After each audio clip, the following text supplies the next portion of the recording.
Hey, Chicago, what do you say? It's the CHGO Cubs postgame show podcast, and it is a winner from Milwaukee. Cubs 6-3 in 10 innings.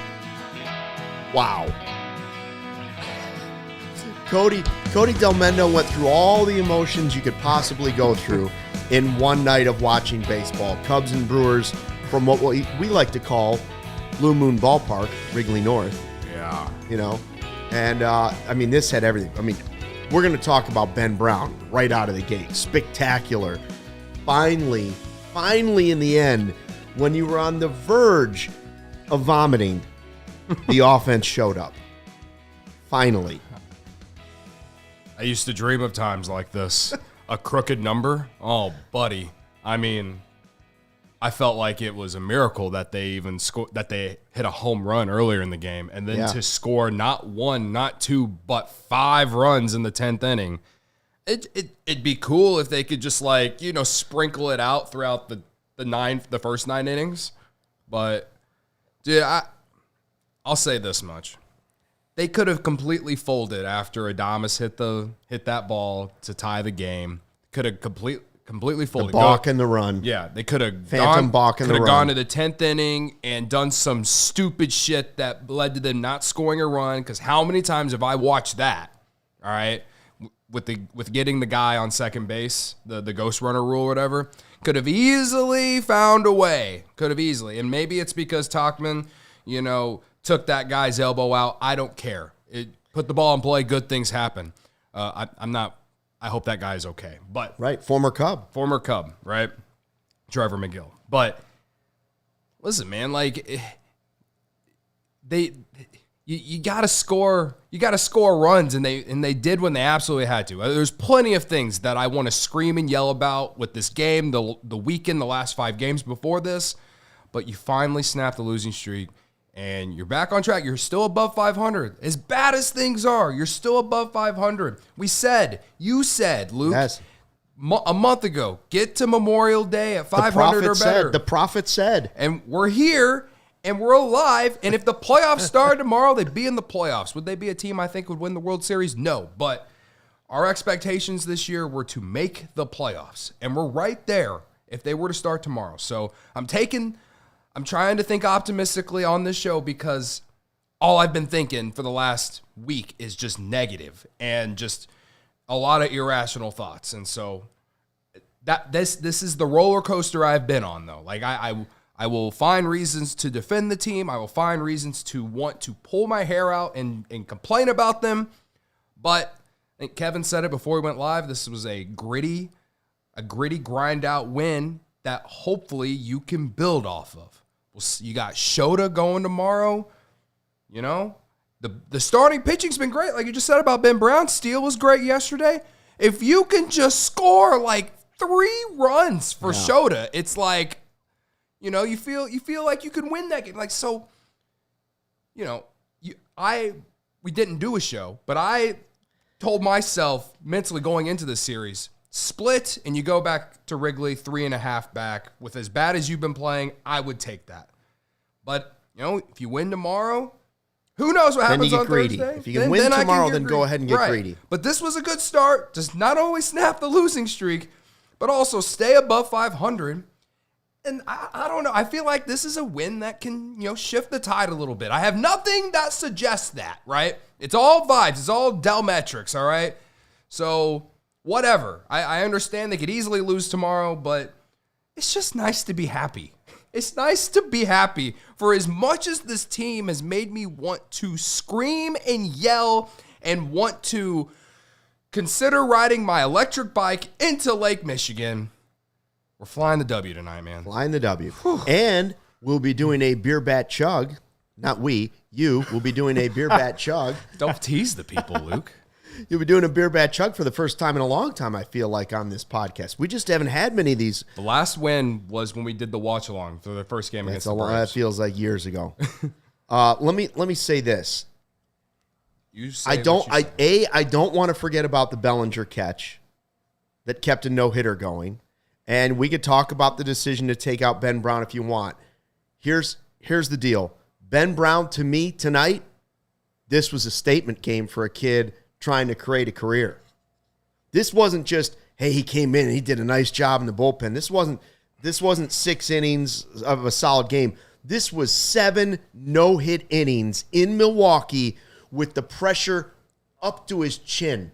Up to his chin. It's not a playoff game, but if they lose 6 in a row and he goes out there and gets bombed by the Brewers, the pressure on this ball club just starts to rise and rise and rise. And a rookie came in and shoved it down their throats. 10 strikeouts, 16 whiffs. He has allowed 2 hits. He had 2 walks, didn't he? I thought he had 2 walks. So you messed up the graphic. Okay. Honestly, the 2 walks are the only reason. Runs. To me, the 2 walks are probably the reason he didn't get a chance to go for the no-hitter. But he's allowed 2 hits in his last 13 innings of baseball. This guy's starting to look like... I remember hearing that when they played the Diamondbacks, former Cubs announcer and former teammate of mine, Bob Brenly, was like, that's an arm. Hey, wait a minute. I hadn't seen him before. That's an arm. I guarantee everybody in Wisconsin knows tonight the Cubs have another arm. His name is Ben Brown. You've heard about Imanaga. You've heard about Assad. You heard about Wicks last year. You know Cade Horton's coming. Ben Brown is an arm, folks. They know Justin Steele, too. They know, of course, well, they do from last year. But now, this year, they know Ben Brown's legit. Yeah. He's a dude. He's a dog, as they say. Yeah, my bad on the graphic there. I meant 0 runs, 2 walks. 0 runs. 0 runs was what I meant to me, a big stakes game early in a regular season on the road, and he just brushed it off like it was nothing. Right. Credit to Kevin for admitting his mistake. Credit to me, indeed. I was busy making several graphics tonight that we can no longer use. That's right. I understand why they took him out of the game. I didn't want to see it, but they won. I don't care. They won the game. So is he going to be your dedication on the beer bat chug, or is it the offense waking up? It's got to be Ben. It's got to be Ben Brown. It's got to be Ben Brown. They don't even get to that point without him. You know, I could choose guys on the offense. I could choose Luis Vasquez for being heads up on that base running. How about that? Right? Some of the small things. A guy who's been on the bench for the last Bellinger week. Catch, good base running. Could see him getting a start tomorrow, catch, too. Bellinger getting the hit, multiple hits tonight. Amaya had 2 hits tonight. Just saying. He's thinking ahead in the podcast of who you got. Okay, all right, I see what you're doing. Anyway, yeah, we got to give it to Ben Brown. Kevin, can we? Thank you. We got to give it to Ben Brown because everything you just said, Luke, is true. Like he's making the case to stay in the rotation. Jordan Wicks has shown that he can pitch at the major league level. He's had some good starts too. And I would say this year the only thing that's kind of not been good for him before he got hurt is the fact that he hasn't gone deep into games. He went 6 innings, 1 start. But he's a young pitcher. He's a rookie as well. And you know, I think we all are still really high on Jordan Wicks. But I will say that I think Ben Brown's ceiling is higher. Now, the only thing that holds me back on wanting to put him into the rotation or keep him in the rotation for the long run is because of the bullpen. He's been great out of the bullpen, and the bullpen has stabilized since they put him and Wesneski in the bullpen. It's just a fact of the matter. But when you go out there and shove 7 innings of no runs, no hits, and strike out all those batters, and you do it against a team that is one of the top 5 teams in baseball offensively, if you just go by WRC plus, you can't just throw that to the side. And it's not the first start that Ben Brown has had that's good, but this was far and away his best start. But he's had a bunch of other impressive starts. So I guess... And the last game was against the Braves, by the way. He was good then, too. I think the thing we also have to remember, though, is he is coming off an injury from last year. You have to wonder what the Cubs are thinking about in terms of how many innings they want him to pitch this year. He is a rookie, so at some point, he could hit a wall. All these things. So I think they're thinking about the innings. But yeah, I certainly think he could be a starter long term. I in the moment right now, like, yeah, I'd love to see him. He's going to go out there in 5 days again because Wicks ain't coming off the injured list yet. I know he pitched in Iowa tonight, but yeah, it's one of those good problems to have that I think, like we talked about in the offseason, they have a lot of guys who can start, which you need because of injuries that we've seen happen and stuff. So you feel good when you got a guy like that who can also be really good in the bullpen too. Like that's where I'm at. I'm celebrating the fact that he is this year's Javier Assad from last year. Like Javier Assad did this last year. He would start games for you. You could bring him out of the bullpen in middle relief, high leverage, late innings. He did it all, and he was great. All right, so I'm just riding the wave with him because he's a rookie pitcher, and I would say I've been more the results have been more than my expectations. So shout out to him, man. He did, like you said, he showed up when the Cubs really needed him to. No anxiety when he's starting a game. I don't. Yeah. Like sometimes a rookie pitches and you're like, well, I don't know what we're going to get tonight. Ben Brown, I have no anxiety when I see he's the starting pitcher. All right, this is the much awaited Beer Bat Chug from Blue Moon and Cody Delmendo. A lot of guesses have been already coming in on the live YouTube chat, which is the best way to enjoy the CHGO experience. We've seen some of our regulars in there. I see Eva Wax calling 11-2, 12.3. Remember, 10.25 is a quality chug, as in quality start. Ben Brown, more than a quality start tonight. Go ahead, Cody Delmendo. Here it goes. And he's underway. And the counter is on. Delmendo, he could be out of practice on this. Barb's calling 10.38. Tanya's calling 8.9. We're already over the 8.10. It's not a quality chug, but it is an 11.3, which is under 12, which is always the goal. Under a dozen. I just gave you like 5 1/3 innings, okay? Right, and you had two slices of Salerno's before we got in here. So you gave us a Freddie Peralta tonight. One shy of a quality start. Hate to see it. It was. Listen. I'll give him the quality chug. So out of practice. We just haven't had I agree with what here. Justin says. He says rusty. Yeah, a little rusty. I haven't done one since last. I predicted Monday, maybe a little Tuesday. rusty. It's been a week. Anyway. By the way, how about the pressure that Wisniewski has to come into? Yeah. People questioning whether or not Ben Brown should be coming out, that there's a no-hitter going. You don't want this guy to lose his win, which eventually did happen. Right. But Wisniewski comes in and Sal Frelick gets that base hit to end the no-hitter. But in general, the guys that came in did a pretty nice job. Like, I'm not going to say we were watching it saying this is still about the offense. Until they score some runs, this is still all about the offense. And even at the end, I was a little worried. I was like, man, if they put another runner on home run, because somehow the Brewers always find a way. A walk, a balk, and a base hit. Come on. Yeah. Kevin, I know that you hated the fact that they took him out, so go ahead and say your piece because I feel differently. I'll just to tease it. Well, let me just say I'm glad they won, and I'm not questioning Craig Counsell's motive for taking him out of the game. I think you look at it in a long-term perspective. You don't know where you might need Ben Brown in a couple of days here. He might not be in the rotation in a couple of days. All of that considered, it makes sense to take him out. I didn't like it because he was still missing bats consistently. He gave up that shot to Adames, which Bellinger made an unbelievable play on. But other than that, he missed a ton of bats. He was still firing 97. He wasn't missing a beat. He wasn't missing his spots. I wanted to see them ride the hot hand. And truth be told, I'm a little bit old school. I wanted to see him go for it, man. Go for it. I don't think there was any way pitch-wise he was going to get to the no-hitter because he'd just thrown 66 in his last one. 84, 89 were his highs.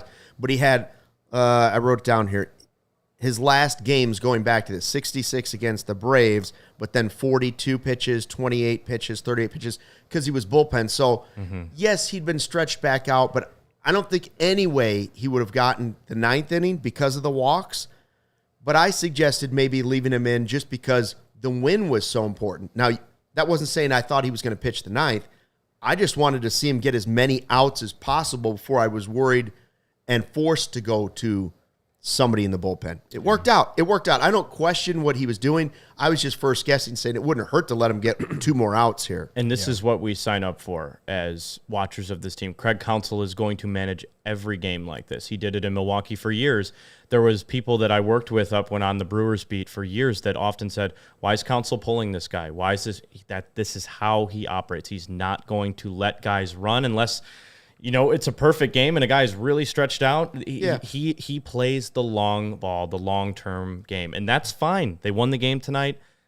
I'm disappointed for Ben Brown, I guess is the best way to put it. I would have liked to have seen him go a little bit further. He might have said, like, there was a conversation with Counsell. He might have said, no, I'm totally fine with it. And the counter argument to what I was saying, even if it's just one more batter, just trying to get those outs to shrink a little bit, the counter argument is, you're still pushing him up towards the top, and now Wisniewski has to come in a dirty inning. So I get it. Like, I don't disagree with it. I'm just saying when I first saw that he had 93, I thought, well, what if he could get 1 more out? Yeah. What if he could get 2 more quick outs, and then you take him out of the game, even if he does have the no-hitter? But I don't see any way that he could have gone the distance for the no-hitter. It would have been, I guess for me, because of the walks. That would have been something that I could have been okay with if he came back out for the 8th and, got 1 out. The only thing that negates that is what if he comes out in the 8th and gives up the hit, and then you have a potential of someone coming in with a dirty inning. So, and this is a better feel for him leaving the game. Like, hey, man, you left with a no-hitter. Mm-hmm.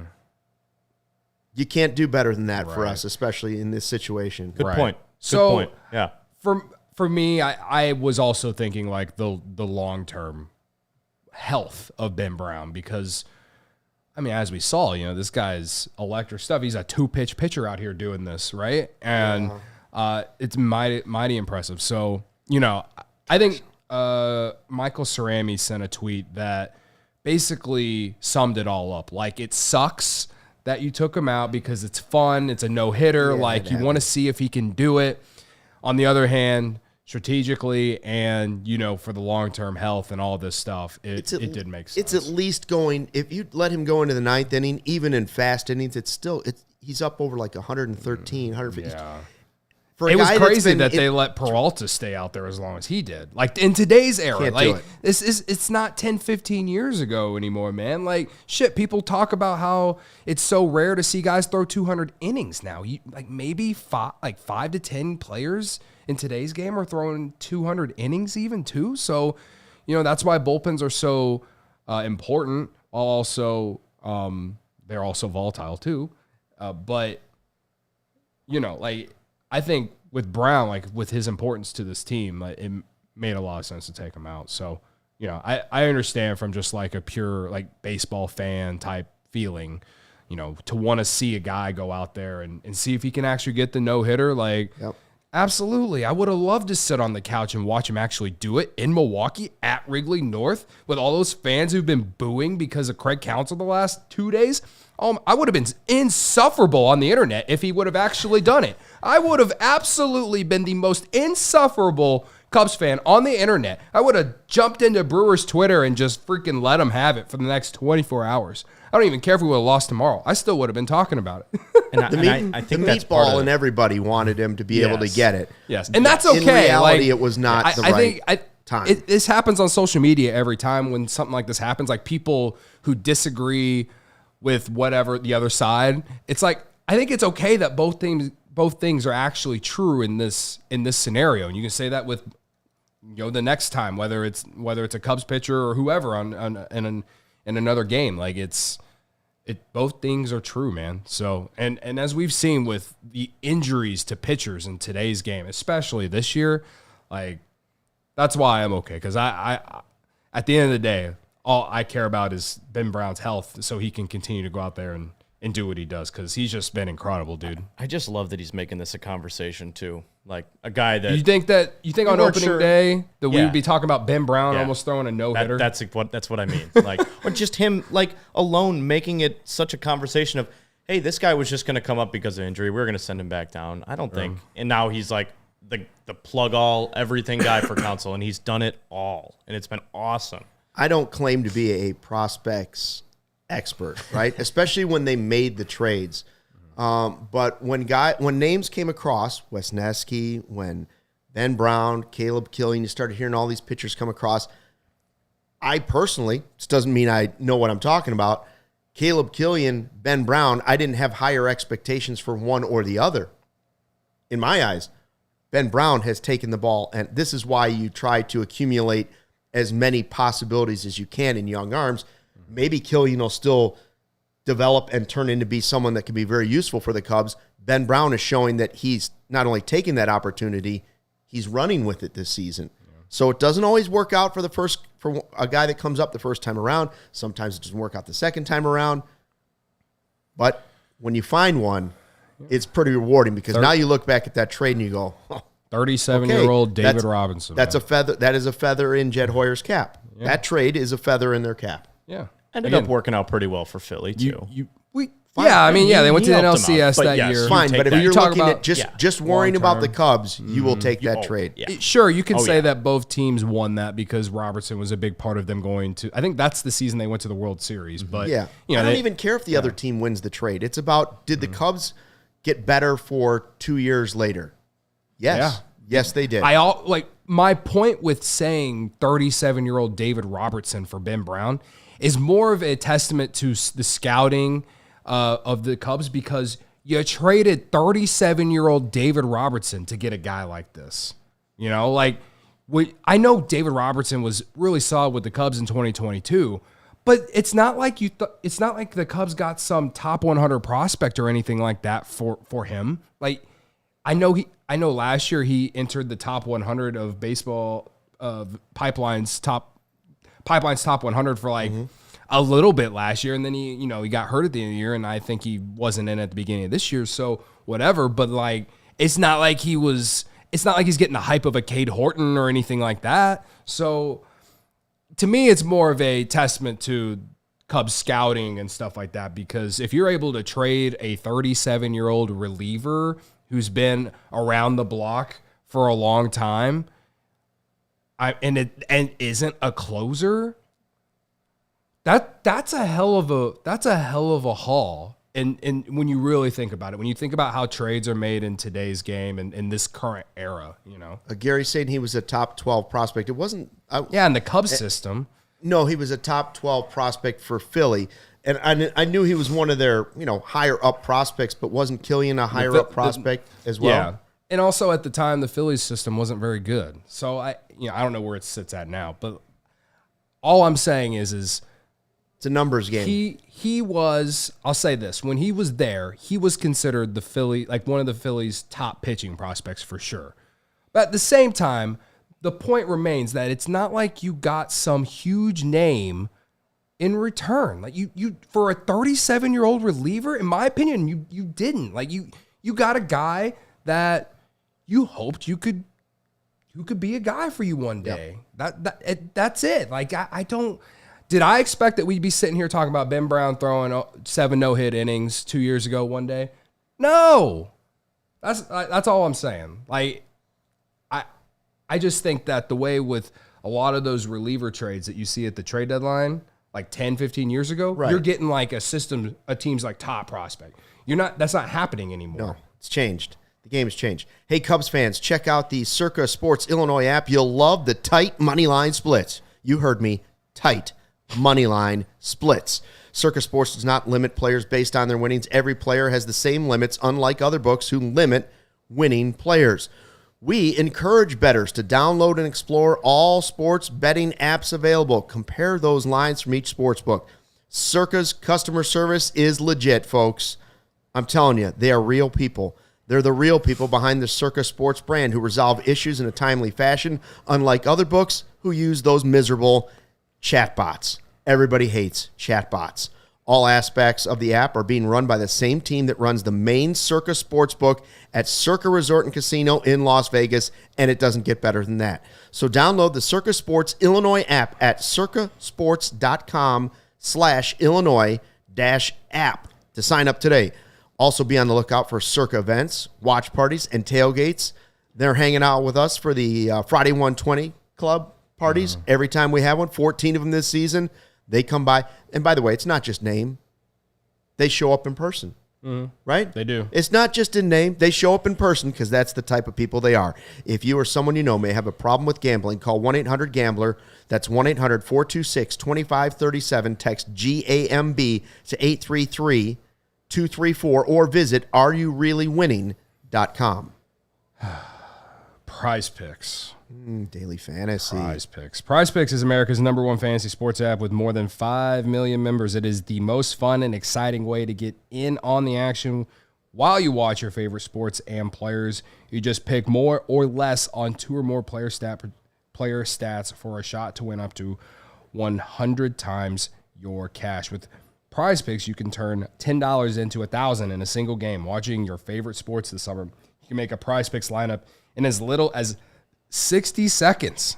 You just need to pick more or less on 2 to 6 player stat projections, and you're locked in. If you're looking for promotions, Prize Picks has got you covered every week, from lowering select player stats projections on Tuesdays, which increase your chances of getting a win, to get your entry fees back if you have a losing lineup on Fridays. For example, I know when the WNBA started, they had a promo for Caitlin Clark for her to just score 1 point or to go over a half point. I saw tonight fastest WNBA player ever to 100 points and 50 assists, I think. Wow. Really? Yeah. They played that many games already? I mean, she had a pretty good box score tonight, other than the fact that she was 3 of 10 from 3-point range, but I think she was at the free throw line like 13 to 15 or something like that. Yeah. Scored a lot of points. So they have those types of bonuses, though, where, like, you know, someone like her, you score a point, you put in your entry, then you can throw in Ben Brown strikeouts tonight, and even Freddie Peralta strikeouts. You know, if you had more than on the strikeouts for Freddie Peralta and Ben Brown tonight, you made some money because they both skyrocketed more than. All right. Now, if you had hits for Cubs, any Cubs players, you had to sweat it out. But you know, maybe Shota strikeouts tomorrow. Perhaps. I don't know. Anyway, you can do it all on Prize Picks, guys. Download the app today and use code CHGO for a first deposit matchup to $100. That's code CHGO for a first deposit matchup to $100. Deposit $100, they give you another $100 in promo bets or plays, whatever you want to call it. Prize Picks, pick more, pick less. It's that easy. Oh, man. Get it done. A couple of ways to, go out and make a little money. Absolutely. Let me tell you about this. Michael Bush provided the power for today's game, presented by Illinois pork producers. Savor the flavor, savor the gains, and celebrate any occasion by enjoying the best pork produced by Illinois' pig farmers. 8th home run of the season. Exit velo 108, and it was dead center in Wisconsin. I mean, that thing was scalded to center field, and we were like, now, see, that's what I'm talking about. That's the type of power we need to see a little bit more. And we hoped that it was going to spark the Cubs offense. But after that, it went dead again for a while until finally the 10th inning. But without it, the Cubs have nothing. They're going home with a loss. They're going home with a loss without that home run. Mm-hmm. So Michael Bush, hats off to him. There were a lot of individual stars in this game. Like I said, you can't forget Bellinger's catch. You can't forget Vasquez running the bases. You can't forget Ben Brown with his start. You can't forget Ian Happ with a big hit, right? Yep. Late in the game, Ian Happ, big hit. Bellinger, multiple hits. You can't forget Christopher Morel. 3 walks tonight. Three walks the go-ahead RBI. And you say to drive me, off the arm. And people say, well, yeah, but wait a minute. Those 3 walks meant nothing. No. They got the walks helped get Peralta out of the game. Yeah. The way he was shoving, you thought he was going to go 7. The one at bat against Peralta was spectacular. I don't know what's more impressive, the walk against Peralta or the third one that I think was against their bullpen. But the one that you're saying, the one against Peralta, it was really impressive because he was down 0-2 in the count, and like the first or second pitch in that at bat, or plate appearance, I should say. He swung at something that he should not have swung at. But then he started taking pitchers. I know the numbers aren't great right now, right? He's hitting hitting like 197. The on base and the slugging are down, and his defense hasn't been good. He's got -7 defensive runs saved, and he's -10 outs above average. But tonight, 3 nice defensive plays. He had the 3 walks, and he continues to hit the ball hard. I'm not saying that every batted ball that he has that results in an out is bad luck or whatever. But I have seen so many line drives hit by this guy that have gone into gloves this year, man. The guy deserves some better luck. And the expected stats on Baseball Savant agree with me on that, okay? So I'm not saying he's perfect. I'm not saying that he hasn't been frustrating offensively or anything. But if there is one player that I will say that I think will be better, and I am absolutely confident that he will, it's him. Because 3 walks tonight continues to show what we've talked about all season about Morel. With the drop in strikeouts, the increase in walks, the amount of pitches we've seen him take that we felt like he would have swung at last year. I don't care what anyone says. I don't care what anyone says. He's going to be better. And if he's not, I'll raise my hand and say I'm wrong. But I'm guaranteeing that he will be better. The numbers by the end of the year, we will all look at them and be like, he is a guy that we should be really excited about, man. Well, I had somebody, let me see if I can find the text. I had a former producer, Mitch Smith, who I used to work with at NBC Sports Chicago. And he just sent me a text this morning going into this. He was talking about like, hey, they can't get any offense going. And he just said, hey, for your podcast, pal, notable Cubs players during this current 13-game stretch, 3 wins, 10 losses. Bush batting 190, 1 RBI, 11 strikeouts. Bellinger, 250, no homers, 2 RBI, 11 strikeouts. Happ batting 200, 13 strikeouts. Morel, 095 batting average, no homers, 11 strikeouts. Sale, 192. You get the idea. A lot of those guys, it took a while, but a lot of those guys contributed to this game. Bellinger had a missile up the middle. Other than the Bush home run, the first hit he had was a big one. And then the second one was that was a beautiful piece of hitting, right? Like, he just reached out and it was like 2 strikes, and he's like, I don't need to pull this. I don't need to hit a home run here. I'm just taking it the same way it came in, and it's going right back out there for a base hit. And that's the Cody Bellinger. As much as I want to see everybody hit a home run on this team because they need power, I also want that Bellinger to stick around.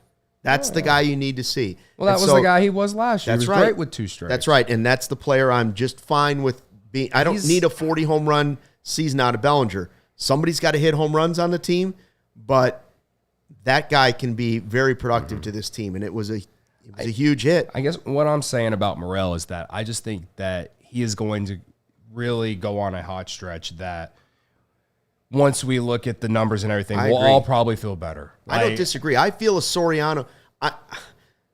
People are going to say this is a homer comment based on the way things have gone and the stats I just told you, 095 batting average, no home runs, 6 RBI, 11 strikeouts going into this game. I feel a Soriano-type tear coming from him. Not because of anything I've seen, just because I know he's got it in him, and he's patient at the plate. So sooner or later, when he starts laying off those sliders, the contact is going to go. Yeah. Because he's got one of the, not to go all sabermetrics or Dell metrics, but I understand his exit velocity and what is it? His swing velocity, his swing velocity. Oh yeah, is like one of the top 5 in baseball. It's like Aaron Judge and Christopher Morel's in that list. Bat speed. Bat speed. That's there what I you meant. go. Yeah, you know what I meant. You know what I'm talking about. Yeah. The way the bat goes around in a circle and it goes fast and then he hits the ball. Can I say some stuff about Michael Bush? Sure. All right. So these are numbers going into tonight before he hits the homer, before he gets the hit in the 10th inning, right? I looked this up on Fangraphs, all right? So Michael Bush going into tonight had 263 career plate appearances as a Major League Baseball player. This is not counting minor league baseball at all right? In 263 plate appearances going into tonight, he is hitting 213, 297 on base percentage, a 387 slug, had a 94 WRC plus, a 10.3% walk rate, a 34.6 strikeout rate, and a 684 OPS. All right, that's in Michael Busch's first 263 plate appearances. That's including his games with the Dodgers last year that he played, all right, and this year, outside of tonight. Now, I went and looked up Anthony Rizzo's first 200. Well, it was 264 based off game logs, all right? So multiple teams. And Anthony Rizzo's first 264 plate appearances of his career. So that includes plate appearances with the Padres and then like 2012 with the Cubs. All right. The first 264 plate appearances for Anthony Rizzo. 227, just a little 227 batting average, just a little higher than Busch. 318 on base percentage, just a little bit higher than Busch. A 391 slug, which is 4 points higher than Busch. 99 WRC plus, 5 points higher than Busch. A 9.8% walk rate, lower than Busch. 22% K rate, significantly lower than Busch, which is, 34% for Busch is not good, right? A 709 OPS. So 684 OPS compared to 709.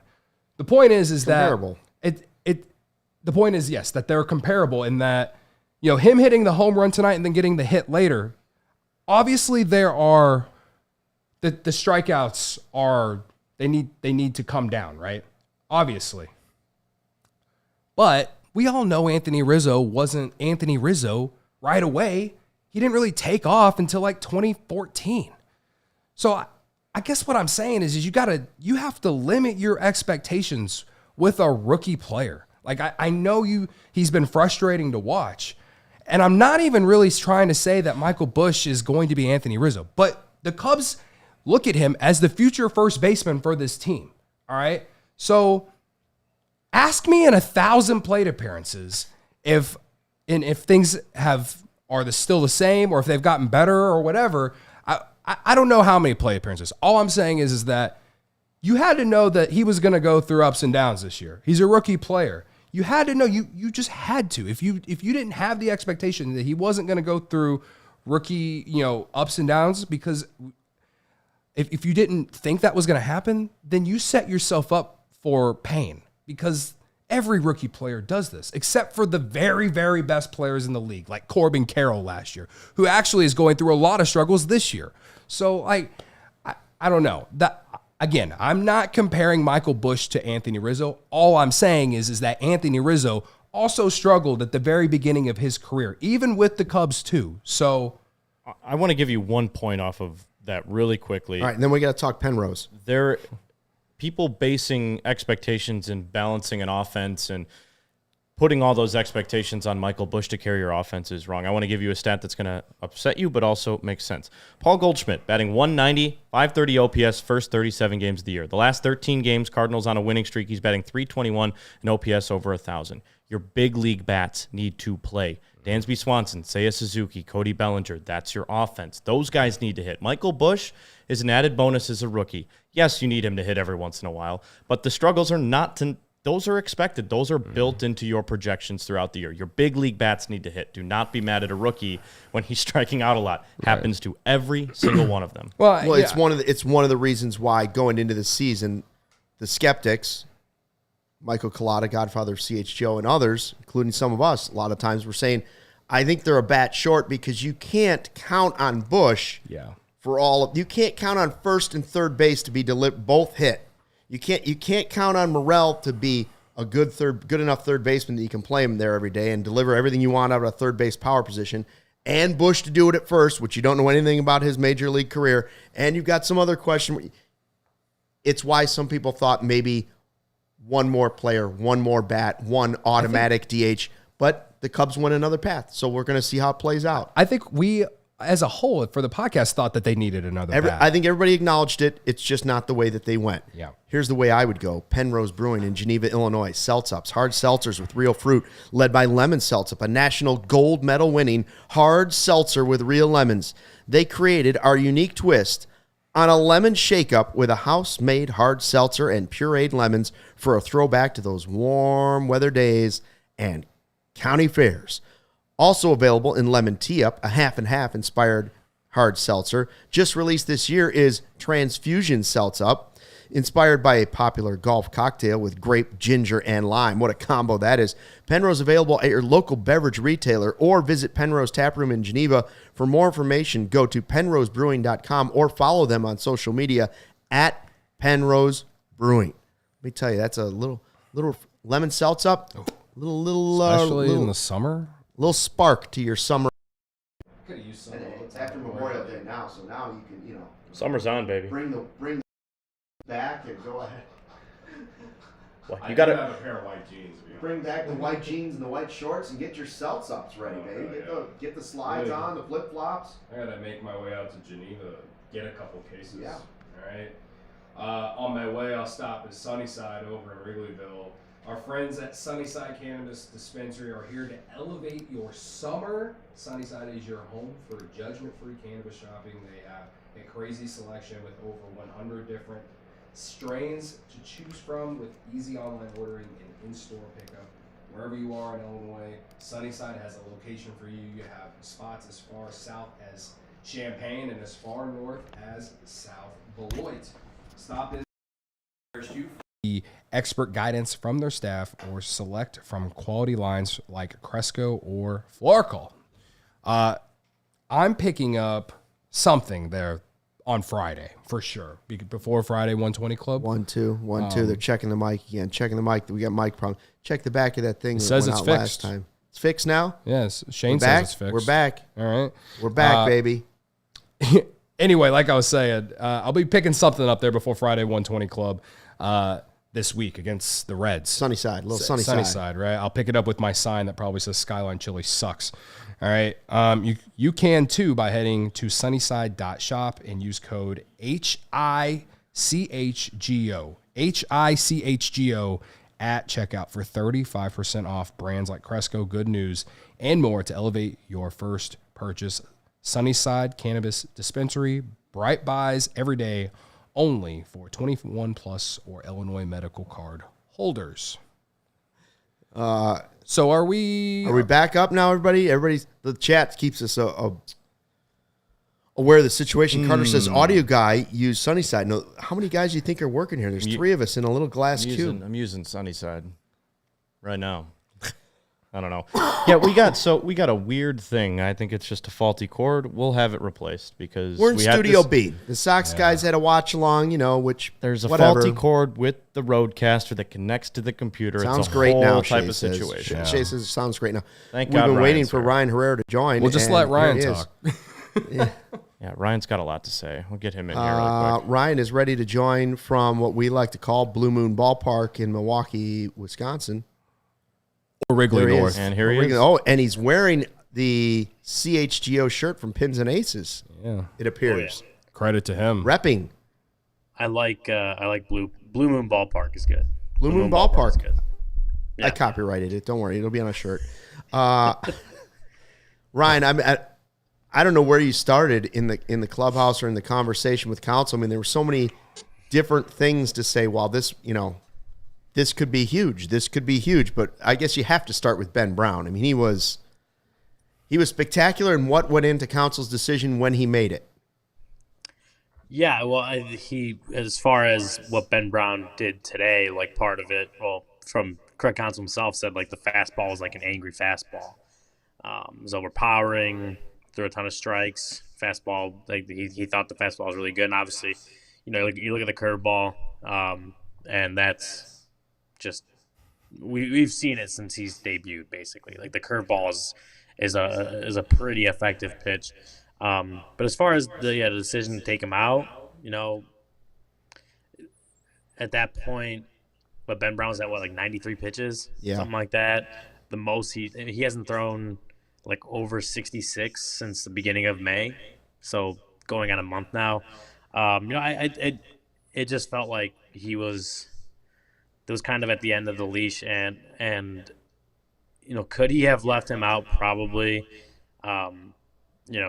For health reasons, and something that Ben Brown said, like I kind of asked him like if he fought counsel at all, tried to stay out there, and he said that he understands the part of keeping him healthy. He understands how it works, and that he trusts counsel and and knows he's doing it for his career moving forward and what's best for the team.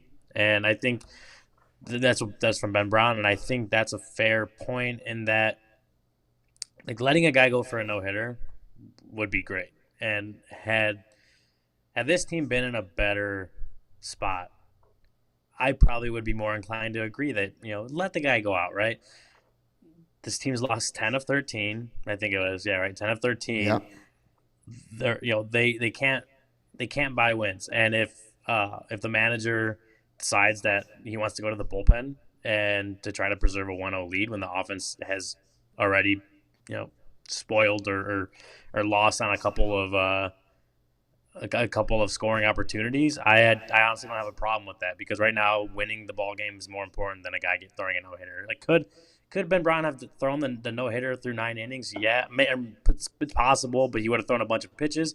And, we saw him almost give up a home run to Willy Adames. Almost giving up a game-tying home run to Willy Adames had Cody Bellinger not robbed it. So I don't have a problem with the decision to take him out. I just think at this juncture for the Cubs, like, winning ball games is number one. And which it should always be. Winning ball games is number one, right? But especially with the stretch they've been in, winning a ball game is absolutely the most important thing. So if Counsell thinks he's done, then I don't have a problem with it.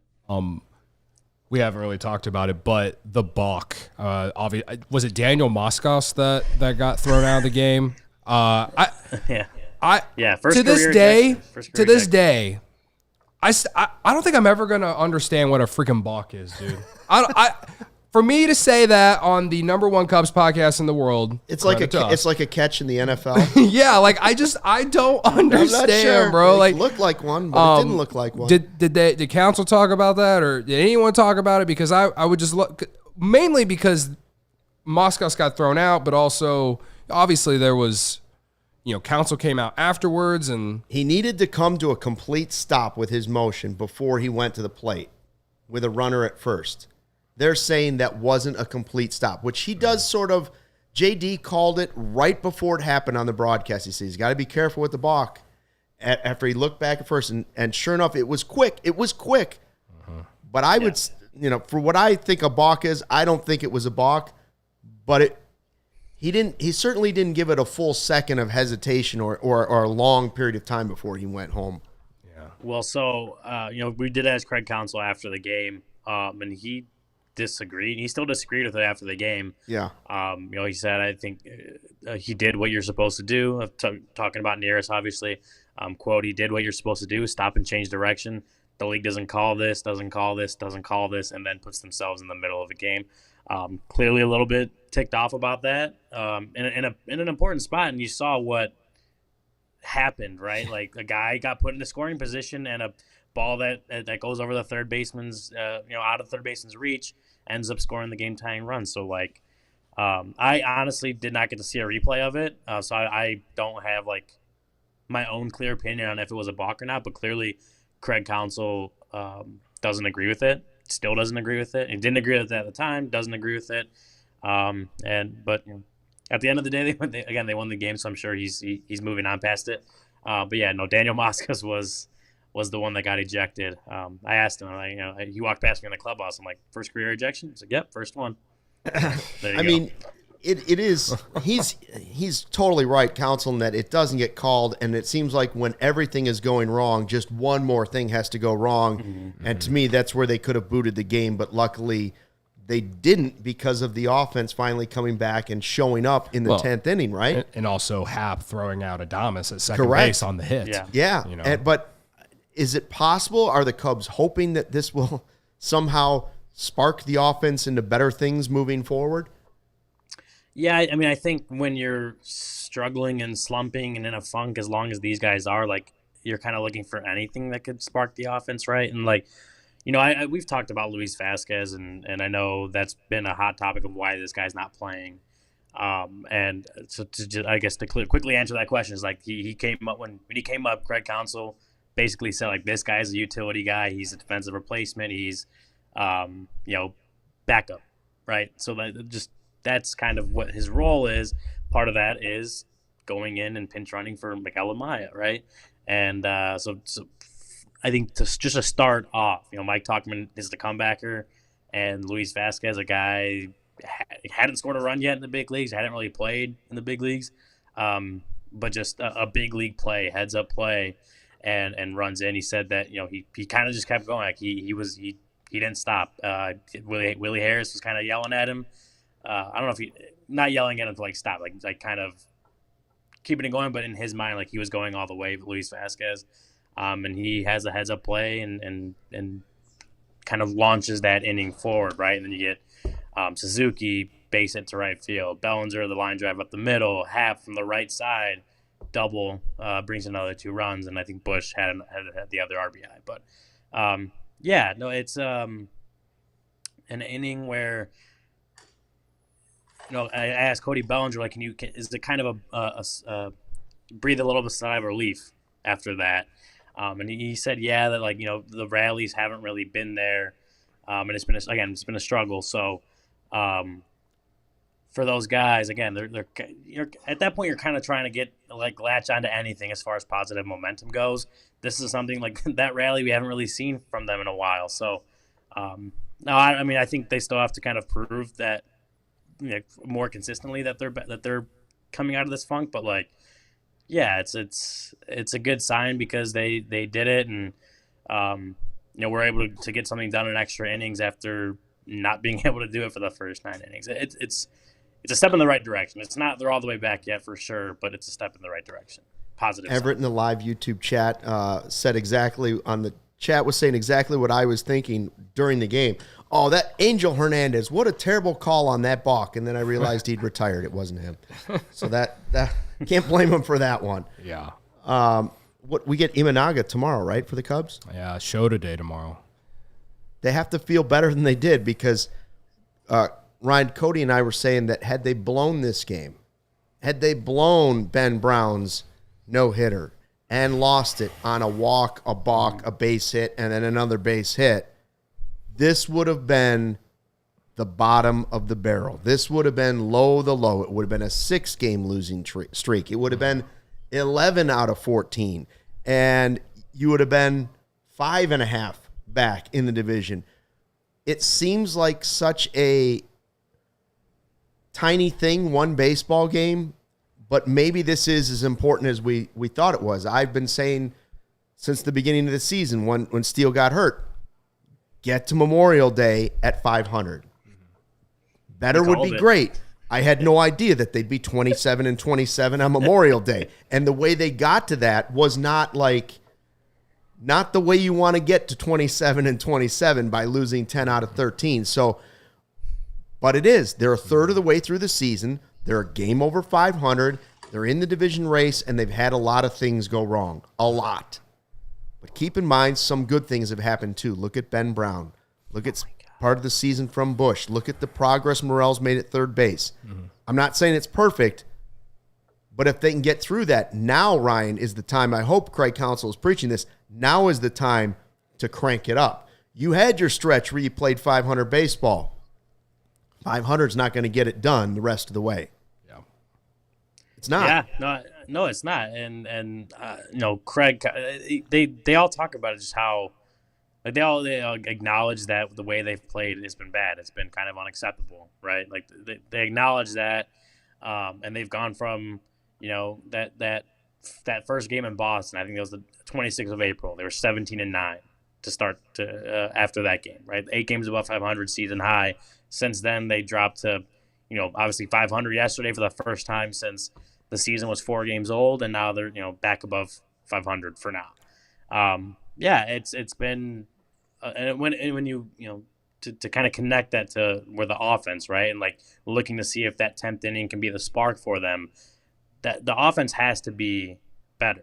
Everyone knows it. They have to play better. It's been weeks now where that offense is just not putting together rallies, not getting the big hit, not taking advantage of opportunities they have with guys on the bases. They just haven't done it, and they've been, depending on on a lot of different metrics, one of the worst hitting teams in baseball. And I think as far as batting average goes, they are in that stretch the worst hitting team in baseball, right? So, they absolutely have to be better, and they know that. And so again, going back to the 10th inning, can this be the spark that kind of lights the fire and gets them more consistently scoring runs, it can be. And at the minimum, they have to try to use it to be. Like they have to figure out how to keep that going. And that's something that, we also talked to Jed Hoyer today and Craig Counsell, and they talk about like they believe in the hitters on this lineup. They believe in the hitters in this group, and just no one's hitting well right now. That's just a thing. I think they don't have anyone hitting very well right now. When Ian Happ's last week is probably the best performance over the last week or so, like then the lineup is struggling. So they all talk about it, like they are confident they'll get out of it.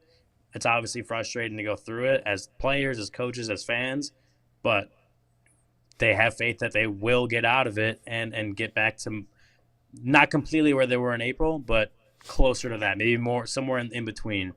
And they have to figure out how to keep this going, how to keep that 10th inning, take that momentum, and just use that and go forward and be better. Like that's about as simple as you can say it, because besides that, they've just been really bad all month.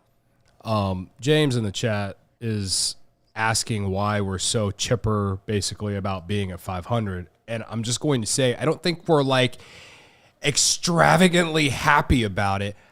At the same time, though, when you look at this team a year ago, they were like well below 500, and they didn't have nearly as many problems in terms of like injuries and stuff.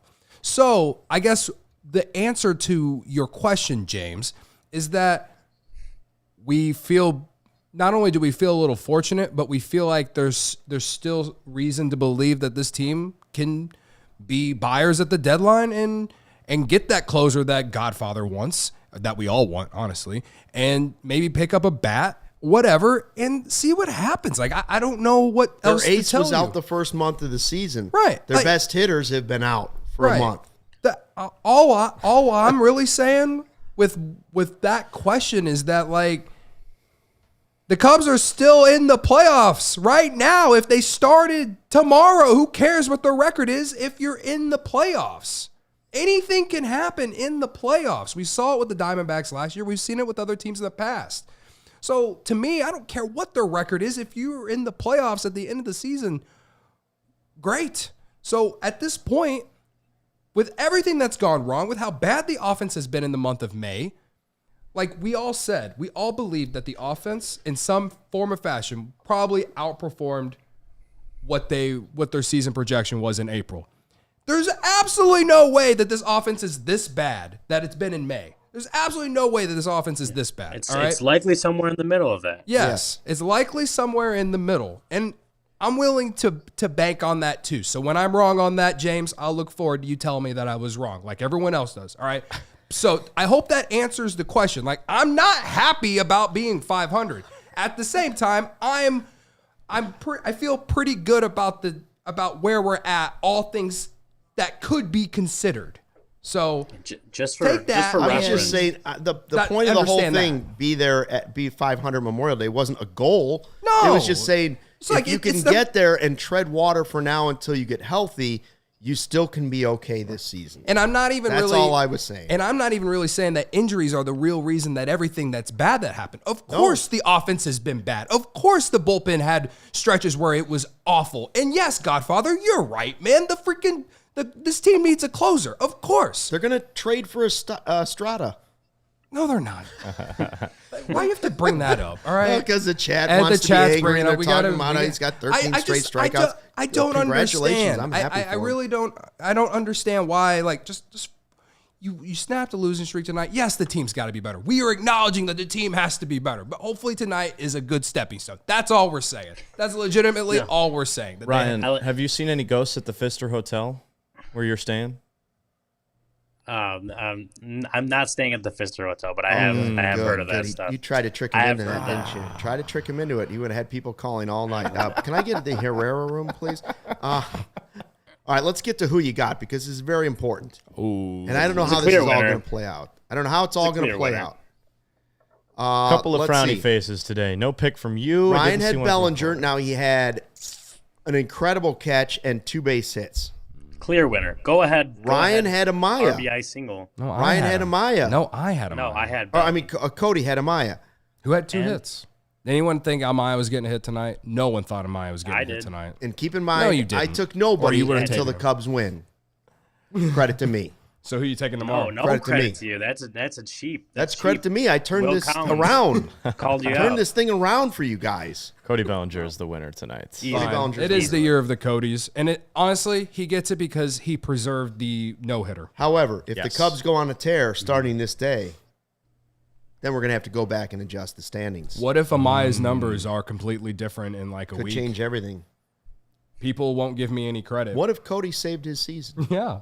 What if I saved the season By- by refusing to make a pick until the Cubs win a game in Milwaukee? I'm gonna write And it down. sure for you enough, as a Credit loss. to us. Sure People enough, Ben will Brown- giving this entire podcast Ben Brown credit. saw that tweet and was like, I'm shoving. Yes. He's like, CHGO Cubs said this, I'm shoving. I'm it shoving. tonight. Yes, Ryan, what did you want to say? I said I'm gonna write it down for you as a loss, because if you happen to miss a game, like we can forgive that, but to just It's blatantly not a loss. I not- didn't make a pick. just to blatantly not make a pick to mess with the I percentages. didn't make a couple and- picks over the weekend, man. I'm gonna I count got it a as a family. loss. I was driving to Well, Iowa. No. He did tell me Hey, about that's how what he I was said. in the car for 8 hours. I told Cody, I said, there's not going to be very many picks out of me. This is a survival mode, man. Well, that's Dad what of I'm 2 I saying, can't like- just sit around making picks all the time. Well, I That's said why if you the can't- rule if you was can't make a pick established one day- 50% or more. I thought he said 75%. It's 50. I mean, he's trying to change the rule. I don't know. Whatever, All I know is I'm I sick took of Amaya. He Luke had 2 gaming hits and the the Cubs system. won. That's what matters. Ryan, technically, Ryan's pick doesn't even count because he's in the wrong state. Are we doing this again? Is there gambling in Wisconsin?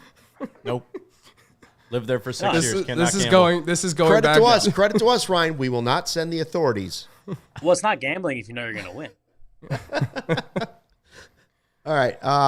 I am. Imanaga tomorrow. Yeah. Ryan's Also- back there tomorrow. He's Yeah. And no, Ryan, are you No, back there Jay- tomorrow? Or are you going to the Yeah. watch party? I'll be at the watch party. Jared will be here tomorrow. Oh, and then you're going back after that or not? Thursday, yes. Going back Thursday. Okay. So our friend Also- Jared Oh, Oh Willis yeah, will we be need to here. throw up that. We'll We be need to more. show that graphic. Real time sports. Yeah. Tomorrow is the watch along, Watch party watch party. and post game show. Can't ever get those straight. And post game show. Post game will be live in Elk Grove. Makers wanted Elk Grove is Village. what they say. It's a mid suburban league location. Real time sports in Elk Grove. It's We're on gonna- it's on the Twitter account, Kevin. If you can't find it, We're there gonna, it is. Right we there. will be there tomorrow, probably starting around 5:36, right? Yeah. Just kind of hanging out. There's going to be Blue Moon drink specials. We're going to be giving away some CHGO swag. It doesn't cost anything to get in there. You get discounts on your beer, and you get a possibility of winning some swag. You get to hang out with us, and we'll do the live post-game show. So if you're there, maybe your comments won't even have to be read in the live YouTube chat, although we love those. You can just tell us what you're thinking. Yeah. Also, this picture of me in the graphic, I don't look anything like that anymore. So credit Who to are me. those people? Those are people in Colorado when I was out there last year. Right. Oh, That's cool. right. Shout out to them. Shout out to Cassie, I believe is her name. She's the girl next to me. She's a huge fan of our show. How She's been on blessed our are channel they before. to stand with Cody Del Mendo on a graphic? It was at a bar outside Coors Field. Anyway, yes, Beauty. watch party Anyways, tomorrow. Real time sports, Elk Grove. Be hometown. there. We'd love to see you. We'd there, love to plus hang out. post game show. Yeah, for all our suburb friends, right? Gary, you're in McHenry, I think. Mid-suburban Somewhere league. in the I think Northwest. Gary's planning on going. Yeah. Yeah, I see think you there, so. Gary. I might have Gary- to put on a prospect hat. For I that feel like one. I have to buy Gary a beer to for him because he's probably Slaughter. still suffering through the Pour one out slaughter for stuff. Slaughter. We'll So- we'll probably pour out one Blue Moon for Yeah, we'll Slaughter. pour one out and then drink one too. And if you Well, can't it's make in- that, Sarah with a great point, Friday Yeah. 120 Club. Friday 120 Club after that. Friday 120 Club on Friday. Yes. And we have our takeover next week. So we have a lot of events coming up. And I know that Takeovers for Crosstown. For Friday 120 Club this Friday, it's very just bluntly clear that the sign just has to say Skyline Chili sucks. Yeah. Like I Probably. feel like it's so easy that you just have to do it. All right. So I just gave it away, but that's what I'm going to tell Braggs. That's what you tell Bragg. Start scribbling this with your crayons. So yeah, a lot real of events quick, coming up, man. Should be Yes. fun. real quick. The watch party tomorrow at Real Time Sports, my hometown, Elk Grove Village. That's right. People in the Discord were calling me the king of Elk Grove earlier. Like Really? I've never said that myself. Like other people have said that. You were born in Elk Grove, weren't you? Were I you was born not- or just raised? Raised. Oh, look. Raised. I was born in Elk Grove. Oh. That makes in order to be the mayor, you've got to be born there. Luke it's does like president of the United States. You have the Yeah. birthright. Yeah, I'm Birthright. not the mayor. I of paved Elk the Grove, way for you king to of live in Grove. Elk Grove, Ryan. Is the Yeah, gas 'cause cheap you- out there? you're- 'Cause No, it's not cheap anywhere in the God suburbs. damn. I just paid for gas here, and it was like $70 to fill up the car. Luke, you paved the way because you were born when Elk Grove was like being developed. That's right. Like, That's right. they had The just roads broken- weren't even they just paved discovered it. roads yet. Yeah. Yeah, they And were by the still way, if you horse want to and swing buggy. by Jar's Bakery on the way to Real Time Sports, I'd highly recommend it. Yeah. Arlington Heights Road. All right, thanks for checking out the CHGO Cubs podcast. We appreciate it. Cubs win 6-3 in 10 innings. Yes. I'm sorry for yelling multiple times throughout the show. I'm sorry for getting the graphic wrong. Yeah. We all make mistakes here. Thank you, everyone, I'm for sorry, it's watching. 11:03. Credit to me. Yep. And we'll see you tomorrow in Elk Grove. Until then, fly the W. We all silly like the mayor.